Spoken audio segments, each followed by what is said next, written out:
Սնդիկի ազդեցությունը մարդու առողջության վրա միայն մեր երկրի խնդիրը չէ, ամբողջ աշխարհն է այսօր պայքարում սնդիկի հնարավոր ռիսկերը բացառելու ուղղությամբ։ Հայաստանում սնդիկի աղբյուր են հանքարդյունաբերությունը, ոսկու հարստացումը, ածխով աշխատող ջերմաէլեկտրակայանները, ցերեկային լամպերի, ցեմենտի արտադրությունները։ Հետազոտություններն իրականացվել են հենց այս հատվածներում, նույնիսկ եթե դրանց արտադրությունը խորհրդային տարիների պատմություն ունի։ Հետազոտվել են անգամ ատամնաբուժական պոլիկլինիկաները, ժամանակին նման տեղերում սնդիկ էր օգտագործվում ոսկու եւ արծաթի հետ։ Նման մեթոդից թեև ներկայում հրաժարվել են, բայց սնդիկի ազդեցությունը տվյալ վայրերում դեռևս կա։ Որոշակի քանակներ միգուցե գտնվում են այդ տարածքներում ճեղքերի մեջ, պատերի, հատակի մեջ, դրա համար այնտեղ ֆոնից բարձր է։ Վրաստանում, Հայաստանում եւ Բելոռուսում գնված կոսմետիկ նյութերի հետազոտությունները դրանցում սնդիկ հայտնաբերեցին։ Այն դեպքում, որ կոսմետիկ նյութերում դրա կիրառումը ընդհանրապես թույլատրելի չէ։ Արտադրողները կոսմետիկայում սնդիկը օգտագործել են հիանալի հականեխիչ ազդեցության պատճառով։ Նույնը անում են նաեւ կոսմետիկ սրահներում, սեփական նյութերով պատրաստված նյութերի դեպքում։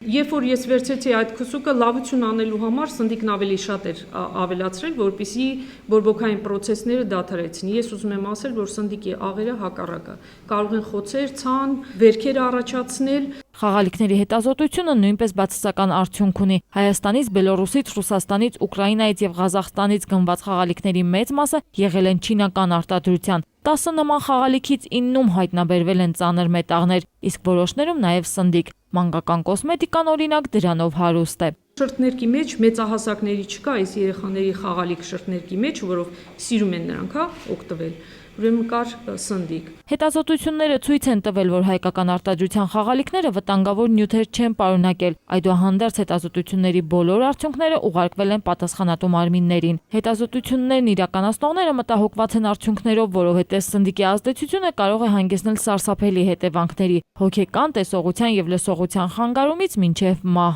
Մաշկի բորբոքումներ, մազաթափություն, եղունգների կոտրտվածություն, լնդերի վրա կարմիր երիզի առաջացում, ամբողջ աղիների